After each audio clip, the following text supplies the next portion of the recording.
Les adolescents se disent parfois « On nous dit toujours de ne pas avoir de relations sexuelles, mais quelles sont les limites ?» Le problème, c'est que certains pensent que s'ils peuvent connaître les limites, ils pourront s'en approcher autant que possible et rester en règle. Mais comme descendre une rivière sans savoir qu'il y a une chute d'eau en aval, essayer de s'approcher des limites n'est pas une très bonne idée. Voici une analogie. C'est l'histoire d'un militaire qui pilotait un avion près d'une zone boisée. Les pilotes avaient pour règle de ne pas s'approcher trop près des arbres. On peut comprendre pourquoi. Un faux mouvement et l'avion s'écraserait. Alors au lieu de voir s'il pouvait s'approcher encore plus de ces arbres, le pilote s'était fixé la règle de rester au moins 150 mètres au-dessus. Il restait ainsi bien en sécurité. De même qu'un pilote peut s'écraser dans les arbres, nous savons que les relations sexuelles en dehors du mariage provoquent des dommages émotionnels et d'autres problèmes. Alors au lieu de se demander quelles sont les limites, nous devons suivre des règles pour rester en sécurité. Jeunes soyez forts énonce ces règles. Avant le mariage, ne faites rien qui éveille les puissantes émotions qui ne doivent s'exprimer que dans le mariage. De plus, Jeunes soyez forts indique des choses que nous ne devons pas faire.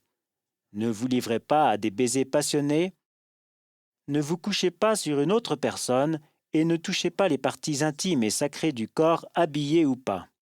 Ne permettez à personne de faire cela avec vous. Si faire ces choses, c'est s'écraser dans les arbres, que veut dire voler à 150 mètres au-dessus d'eux? Voici une idée qui pourrait être utile. Ne faites que ce que vous seriez disposé à faire en présence de vos parents. Par exemple, un jeune de 15 ans pourrait demander « Peut-on se tenir par la main ?» La question devrait être « Puis-je tenir quelqu'un par la main devant mes parents ?»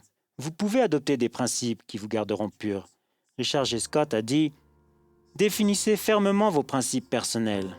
Choisissez un moment de profonde réflexion spirituelle, sans pression, où vous pourrez obtenir la confirmation de vos décisions par des impressions venant du Saint-Esprit. Décidez alors ce que vous ferez et ne ferez pas pour exprimer vos sentiments. L'Esprit vous guidera. Ensuite, ne changez rien à ces décisions, même si cela peut vous paraître juste au moment de la tentation. Parlez de vos principes à vos parents ou dirigeants et cherchez à être guidés. Priez et parlez de vos principes à votre Père céleste. En ressentant la confirmation du Saint-Esprit, vous aurez plus de force pour les respecter. Revoyons ce dont nous avons parlé. Les prophètes nous ont clairement enseigné comment rester sexuellement purs. Ils nous ont donné ce principe. Avant le mariage, ne faites rien qui éveille les puissantes émotions qui ne doivent s'exprimer que dans le mariage. Tout comme un bon pilote reste bien au-dessus des arbres, ne nous approchons pas du péché. Vous pouvez prier et parler à Dieu des principes que vous avez adoptés. Prenez le temps qu'il vous faut pour être réellement guidé par l'Esprit. Une fois vos principes adoptés, ne vous en écartez jamais et ne laissez pas le passé contrôler votre avenir.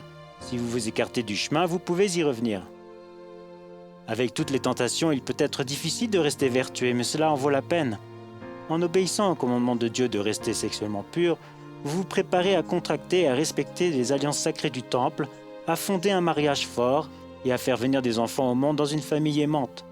En considérant l'ensemble du plan, il est facile de comprendre que cela vaut la peine de garder le commandement de Dieu d'être sexuellement pur.